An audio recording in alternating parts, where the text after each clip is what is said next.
came to me this week and said that they've had a very close relationship with Allah since childhood, and that they've made dua to Allah from a very early age, praying tahajjud, even when they were a teenager. And whenever they asked Allah for something, Allah provided. This person actually had a pretty tough life. Father passed away at an early age, no brothers, and this woman has lived a pretty lonely life and basically decided to really truly depend on Allah. And so as she grew and developed in her years, she found that Allah miraculously answers her prayers. Every time she asks Allah for something, Allah has never left her prayer unanswered. So she developed this reliance and this closeness with Allah and would always turn back to Allah. She needs something, she goes and prays 2 rak'ahs and she makes dua to Allah. So a really beautiful connection she had with Allah. But where did the question come from? The question came from a fact that more recently she went through quite a series of very unexpected difficulties in life. And she decided that she's going to increase her ibadah to Allah and increase her du'as because her problems have also increased. So you figure the more your problems increase, the more you're going to ask Allah to help you solve your problem. And so she does that, and she prays like she's never prayed before, fasts like she's never fasted before, begs Allah, cries to Allah, sheds tears before Allah like she's never done before. But the problems keep getting worse. They don't get any better. And she starts thinking to herself, maybe Allah is not happy with me because before I used to pray and everything used to get answered. I've never had this problem before. Every time I had a need, I turned back to Allah and Allah solved my problem. But now I'm making dua after dua after dua, and I continue to beg Allah, and my problems are not getting solved, they're only getting worse. What could possibly be the reason? And in her mind, the reason was, I must have done something wrong. Allah must no longer be answering my prayers because somehow I've been disqualified. I'm not in Allah's good books anymore. The reason I decided to give this khutbah is that this is a very common notion that can creep into somebody's mind. We make dua, every human being makes dua, and we're expecting that Allah Azza wa Jal will give us an answer. We're hoping that Allah will solve our problem. There are 2 kinds of duas basically, for most of us. The one kind of dua, and I'm talking about the ones we make for ourselves. One kind of dua is we want a problem that we have right now to be solved. We have an issue, we have some circumstance, and we want Allah Azza wa Jal to protect us from falling into a worse problem, to secure the good things that we have, etc. And of course we make dua for our future. We make dua for ourselves, our children, and to take care of things in the future. Ya Allah, things are good right now, Ya Allah, keep them this way. Preserve what we have here. These are the kinds of duas that we make for ourselves. The thing that I wanted to highlight, and I've talked about this in another khutbah, but today's khutbah is slightly different, on a slightly different note, and that's why I chose Maryam salamun alayha. But the first thing I wanted to highlight is a quick reminder to all of you, is that your dua getting answered immediately or not getting answered immediately has nothing to do with whether or not Allah is happy with you. It has nothing to do with that. There's no connection between those 2 things. And even if there was a connection, you will never know. You cannot guess what the reason is. You have the case of Nuh alayhi salam, who was a very loving father. He made da'wah, he invited his people to Islam for 950 years. Can you imagine? You think he made dua for his son? You think he made dua for his wife all those years? Or he didn't care about them? Someone who cares so much about his nation, they spit on him, they insult him, and he goes back to them and makes dua for them 950 years. You think he ignored his own son, his own wife? All those years of dua, and they didn't change. Isn't that the case? Does he blame himself? Yeah, maybe I didn't do something right. Or maybe Allah stopped listening to me. The reason I'm starting with that is people that were much better than we are, much better than we are, they also had similar problems. There are parents in the audience that make dua for their kids. And they see that their children are going away from the religion. They're going down a dark path. And they can't control it. And they're making dua for them. And they're not seeing that their dua is being answered. And now they're getting frustrated. Is there something wrong with me? Why isn't Allah answering? Well, you're not the first one to be put in that position. Our Messenger ﷺ made lots of dua. You don't think he made dua for his uncles? His family? You don't think he considered Abu Lahab when he made dua for guidance? And if he did, despite all of that loving dua, Allah Azza wa Jalla will himself tell him, إِنَّكَ لَا تَهْدِي مَنْ أَحْبَبْتَ. You don't get to guide who you love. You know, there are people among us, there are children among us who wish their parents or their elders were acting in a more guided way. I've met so many young people whose parents are in a haram, explicitly haram business. And the children, the son and the daughter is trying to tell the father and the mother, please get out of this. We're dependent on you, you're paying my college tuition, you're providing for us, but you're providing for us from haram income. And I'm not in a position to provide for the family right now, but this is wrong. And then they're told you're being disrespectful, you shouldn't talk back to your parents, etc., etc. Now, it's the flip side. It's the children making dua for the guidance of their parents. But things aren't changing. Things are where they were. These frustrating situations happen. And then on top of that are situations like health calamity. Not just family problems, but health calamity. Or you can't find a job, you have money problems. And you're making dua to Allah. You ask yourself, I even did i'tikaf last year. And I kept making dua and I didn't pick my head up from sajda all night long, and still I have this problem. Still it didn't go anywhere. So the first thing I want to remind myself and all of you is that prophets ﷺ, all of them, much before us, Allah mentions their du'as consistently in the Quran. And Allah also mentions their problems consistently in the Quran. You don't think, for example, that Yaqub alayhi salam, the father of 12 sons, made dua for all of his sons? And especially for his son Yusuf, when he lost his son Yusuf, you don't think he made dua for Yusuf's safety, that Yusuf should come back home, that he could look at his beautiful son once again? We know that he cried so much he lost his eyesight. Ibiyaddat aynahu. He lost his eyes over crying over his son. And all of those du'as for so many years go unanswered, and then they eventually get answered. You don't think that the mother of Musa alayhi salam, when she put her baby in the water and the river just takes the basket away, the basket could flip over any time. And how do you know the basket is waterproof? How do you know it's not going to leak? How do you know it's not going to hit a rock and it's done? You know, you're throwing something in a river. It's not a joke, it's a baby in a river. You don't think that mother is making dua to Allah? And notice the difference. In that case, in the case of Musa's mother, she makes dua to Allah, and a few hours later, she's reunited with her son. Just a few hours later. By the time the baby is hungry for the next meal, he's back with his mother. And in the other case, with the case of Yusuf alayhi salam, he was separated from his father. But he wasn't reunited with his father for many years. For many, many years. We are going to go through difficulty in life.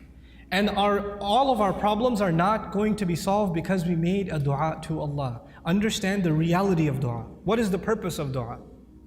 We often confuse dua with talab. Talab in Arabic means to ask for something, to demand something. Dua means literally to call. That's what it means. Da'awtukum, I called you, I invited you. I cried out to you. This is dua. When we make dua to Allah, sometimes in that dua we are making demands. It's true. We're making requests. But we should never forget that all of those requests, you know what they are at the end of the day? It's a humble slave of Allah turning back to Allah and begging Allah to help him with whatever problem. But it's more than Allah solving your problem. It's just the act that you communicated with Allah that's the most valuable thing. The fact that you actually engaged Allah in conversation, that is the goal in the end. Whether or not Allah will solve your problem immediately is a separate problem. And I want to share just a quick thing about that, then I come to Maryam salamun alayha. Sometimes you go through problems and you ask yourself, what is my fault in all of this? Why do I have to go through these problems? What did I do to deserve this? Let me ask you this. Yusuf alayhi salam was a child, right? A child by definition is innocent. What did a child do to deserve being kidnapped? What has a child ever done to deserve being thrown inside of a well in the middle of the woods? What has a child ever done to deserve being sold as a child slave in a different land? What is that, when he grows up as a young man, what did he ever do to deserve being thrown in jail over a false accusation? And he spent many years in jail, not because of something he did. He was innocent. And he spent all those years in jail. He went through situations in life that if anybody else went through those situations, you'll say, life is unfair, man, what are you going to do? Life is unfair, you know? But you know what happens to a believer? They don't just say life is unfair, they say Allah is unfair, ma'adallah. Allah did that to him. Yet Allah says in Surah Yusuf, Wallahu ghalibun ala amrihi. Allah was overlooking everything he did in his decision. Every decision that was made for Yusuf, Allah was dominating that decision, overlooking that decision. How? Sometimes you and I go through difficulty because Allah knows something better is coming. Sometimes that better thing that is coming is for you. Sometimes it's for somebody else. Sometimes it's not for you. Sometimes it's for somebody else. Sometimes the benefit of your difficulty will come back to you, the return will come back to you while you are still alive. Sometimes the return is meant to come back to you after you go back to Allah. What happened with Yusuf alayhi salam? A father was separated from a child. It's a tragedy, isn't it? But imagine if he was never kidnapped, he would never be in the well. If he was never in the well, he would never end up in Egypt. If he was never in Egypt, he would have never grown up there and been thrown into prison. If he was never in prison, he would have never met those two guys he met in prison, whose dream he interpreted. If he never met those two people, one of them who got to live and go back to the king, and when the king saw a dream, a strange dream, he would have never said, wait, I know someone who can help interpret your dream. And if that never happened, and you know what that dream was? 7 good years in the country, and 7 years there's not going to be any crop, any produce, any harvest. People are going to starve to death. If Yusuf was not in prison, alayhi salam, and then was taken out to interpret that dream at that time, there would have been an economic, financial, social crisis in the country, and hundreds of thousands of children would have starved to death. One child suffered for a few years, but because of that child suffering, Allah's plan was to save a lot of families, a lot of fathers and mothers from losing their children to starvation. Because of the plan that Yusuf alayhi salam came back when he interpreted the dream and gave, when he became the treasurer. I have a friend, some of you might have heard of him. His name is Robert de Villa. I asked his sister about him if she knows him, and she said yes, she's heard of him. The man can't move any part of his body other than his face. He can't move any part of his body. What did he ever do to deserve that? Nothing. But how many people have accepted Islam because of his disability? How many people have just heard about that and have come back to Allah? How many people that were ungrateful in life, even though they were Muslim, they were only Muslim by name, and decided to submit their heart back to Allah because that man is sitting in a bed. His suffering, his pain becomes guidance for millions of people. You understand? Sometimes the difficulty you and I go through is actually a small price to pay for a lot of khair, a lot of good that will either come to me now or it will come to me in the akhirah, will come to me after I go back to Allah. So our du'as are not the same as placing an order. Now I get to Maryam salamun alayha, and I really, when she spoke to me, I remembered her, because the thing with Maryam salamun alayha was, even when she was young, her birth was strange. It was mentioned in the Quran. Not many people's birth is mentioned in the Quran. And she, the mother was expecting a son, but she had a daughter instead. And Allah says, "Laysa dhakaru kal untha," which has a multiple layers of meaning, but I'll just highlight one of them. This girl is like no other boy. This girl is special. And by the way, please remember those words next time. Any of you, if you're expecting a child, and that you were hoping, and your mother was hoping, and your father was hoping, and your extended cousins were hoping it's going to be a son, and you have a daughter, you remember that Allah didn't highlight the birth of a child like He did the birth of Maryam salamun alayha. It's an honor to have a daughter. It's a gift of Allah to have a daughter. And it's actually the behavior of the mushrikun to be upset that you had a daughter. ظَلَّ وَجْهُهُ مُسْوَدًّا وَهُوَ كَظِيمٌ. His face turns dark and he's depressed. He's swallowing his upset attitude because he had a girl. Girls are a blessing from Allah Azza wa Jalla, an honor. And it's a disrespect not only of the gift of Allah, but of the ayat of the Quran when you're upset that you had a daughter. You should be mindful of that. But that's on a side note. This child is born. She's actually given a special place in what was then the central house of Allah. And Zakaria alayhi salam used to take care of her, and every time he used to come to visit her to make sure she's doing okay, because she was dedicated living in the house of Allah. كُلَّمَا دَخَلَ عَلَيْهَا زَكَرِيَّا الْمِحْرَابِ وَجَدَ عِنْدَهَا رِزْقًا. Every time he'd walk in, he'd see fruits, food in front of her, and he'd say, "Where did you get these fruits? These fruits don't even grow here. And these fruits aren't even from this season. These fruits grow in the winter, these fruits go in the summer. You have them in off season. Where did you get them from?" she would respond, قالت هو من عند الله. These come especially from Allah. These fruits come to me from Allah. Imagine somebody whose du'as are answered in a way that's special delivery from the sky of food for this woman. And so when this sister was telling me her du'as get answered in life, I remembered Maryam salamun alayha and how miraculously Allah would intervene and provide for her even matters like food. Things that we can get up and get ourselves. She didn't even have to get up for that. Very special child, very special woman. And so about this woman, what I wanted to share with you is later on in life what happens to her. When she's a young woman, angels visit her, tell her that she's going to have a child. The first thought in her mind, I'm not married. What do you mean I'm going to have a child? Lam yamsasni bashar, no man has ever touched me. What in the world do you mean I'm going to have a child? كَذَلِكِ قَالَ هُوَ رَبُّكِ. That is how your master declared it. I'm sorry, we're just here to deliver the news. We're not here to negotiate whether this is going to happen or not. That decision has been made. You're having a baby. Now she's in shock. What am I going to do? She's going to turn back to Allah and hope that this will not happen to her. But it's going to happen. And I'll fast forward a little bit for you, just so you appreciate what happened to this woman. After she had the baby, and she came back to her town, the entire community that looked up to her as a zahida, as a spiritual woman, as a woman of worship and ibadah, someone who even the prophet of their community, Zakaria, had endorsed. She grew up under the tutelage of Zakaria alayhi salam. All the masjid community is standing there. She's walking back with a baby, and they all start collectively, together, start humiliating her. How could you do this? What have you done?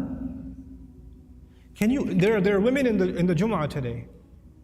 No Muslim woman can ever imagine being in a situation where she's holding a baby and somebody's telling her that child is not legitimate. She cannot imagine that kind of humiliation. No Muslim. And none of us can imagine that kind of accusation for our sister, for our mother, for our daughter. We cannot imagine that pain. It's beyond us. For the Muslim, our dignity is greater to us than our life. The sense of dignity Allah has given us is more valuable to us than even our life. And she knows that when she goes back with this baby, that's what they're going to say. It's one thing that they might be saying it behind her back. They're saying it in public, in front of her. In front of her. Now I want to take you back to how she dealt with this problem. Because no amount of dua she made is going to change what Allah has decided. Allah has decided that she has to face this. She has to stand in front of this. And what does she do?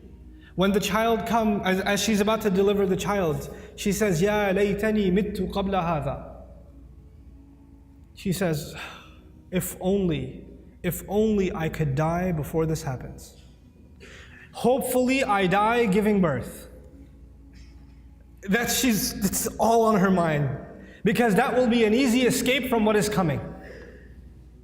There is no other place in the Quran anybody ever wishes for death. This is the only one. Think about that. Why is it there?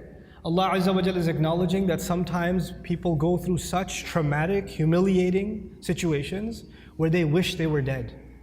Even that happens. That's how extreme her situation became. And Allah acknowledged that and recorded that in the Quran. Ya laytani mittu qabla hadha. I read this and I was just in shock. Like, how did she just say that?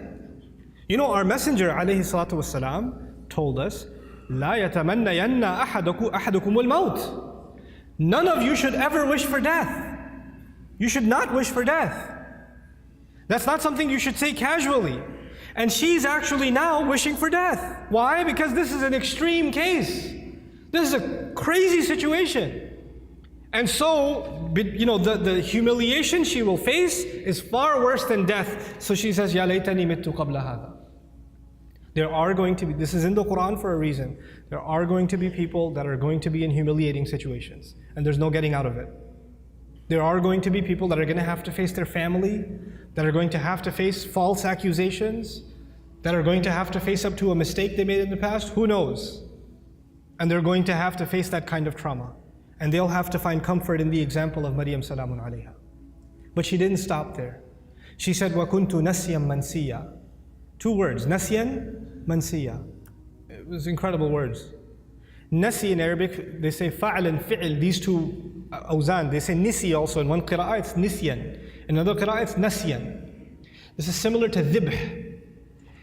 In the Arabic language, you have 2 kinds of words, dhibh and mathbuh. Nasi and mansi. The first of these words is actually used, I wrote this down for you, وَلَا يُقَالُ لِلْكَبْشِ ذِبْحِ إِلَّا إِذَا أُعِدَّ لِلذِّبْحِ.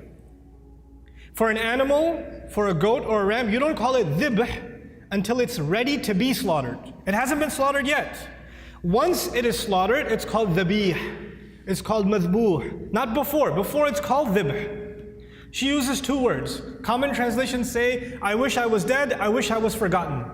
That's what the translation says. But there are 2 words of being forgotten. One of those words, nasyan, actually means I wish, even though, because she's away from the masjid, right? She's not back home. I hope nobody ever misses me. They don't even ask the question, where did Maryam go? I wish I could be invisible, forgotten from people's memories right now, and nobody even has the thought of me. This is nasi. Nobody even thinks I existed. There are people that go through the kind of depression and anxiety where they don't come out of home. They don't leave home. They don't pick up phone calls. They don't answer text messages. They get anxious being around people. They're going through so much trauma that they wish they were forgotten. As a matter of fact, even if somebody knocks on the door, they say, I wish they didn't remember me. I wish I didn't have to face anybody. They want to just crawl away, but just be by themselves. This is nasyan. And she's hoping already that she dies. And nobody even comes looking. And then later on, even if years go by and nobody found out what happened to her, mansiyan. She's completely forgotten. There's no memory of her in the future either. I hope nobody thinks of me right now and I become invisible in the future also. I wanted to highlight this woman's trial because this is a woman of dua whose duas used to get answered immediately. She didn't even have to ask for food and it used to come. And this is the situation Allah put her in. This is the trial that Allah put her in. Think about that. This is not because Allah hates her. This is not because Allah forgot about her. This is not because Allah wants to humiliate her. This is actually, all of this ended up becoming Allah honoring her. All of this became Allah honoring her. What was her humiliation? Her humiliation was, people are going to say, you had this child without being married. You had a haram child. That's what people are going to say. And what was the child's name? You know? His name was Isa. There is no other prophet in the Quran who, when Allah mentions their name, He honors their parents also. Except Isa. Isa ibn Maryam, Isa ibn Maryam, Isa ibn, over and over again. Isa the son of Maryam, Isa the son of Maryam. Do you find Muhammad the son of Abdullah? Do you find Yaqub the son of Ishaq? Ishaq the son of Ibrahim? Yusuf the son of Yaqub? You find these? No. No. Every time Allah honors that messenger, alayhi salatu, or not every time, but multiple times, when Allah honors that messenger, He honors his mother. And by the way, this is important because for the Arabs, when you say Ibn, or for even the Semitic people, when you say Ibn, right after Ibn, you mention the father's name. You mention the father's name. Your last name comes from your father. Allah goes out of His way to remind people that no, He has no father, and we are going to go out of our way to honor that mother. Isa ibn Maryam, every time. Allah mentioned that humiliation for another reason, and I close with that. I told you last time, earlier on in this khutbah, sometimes your pain is going to be a relief for other people.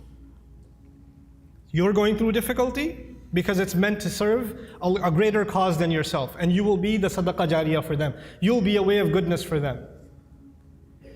This is the pain of Maryam salamun alayha. Every time a woman is humiliated, every time a woman is falsely accused, every time a woman wishes she was dead, then to face what she's supposed to face, then she's going to find comfort in Maryam salamun alayha. And every time she finds that comfort, the rank of Maryam rises again and again and again and again. SubhanAllah. Our du'as are a means by which we connect to Allah. Our du'as are not a means by which this world becomes heaven. This world is going to be full of trials. People that were much better than we are had difficulty in life. That's okay. لَقَدْ خَلَقْنَا الْإِنسَانَ فِي كَبَدٍ. We created all human beings in toil and labor and struggle. Struggle is a part of life. The purpose of dua is to help you and me deal with those struggles and to never forget that Allah is with us, whether it's hard times or easy times. May Allah Azza wa Jal not make us people that lose faith. May Allah Azza wa Jal honor us and help us remember that no matter how much people try to humiliate you, people try to put you down, people insult you like they did Maryam salamun alayha, Allah still honors you.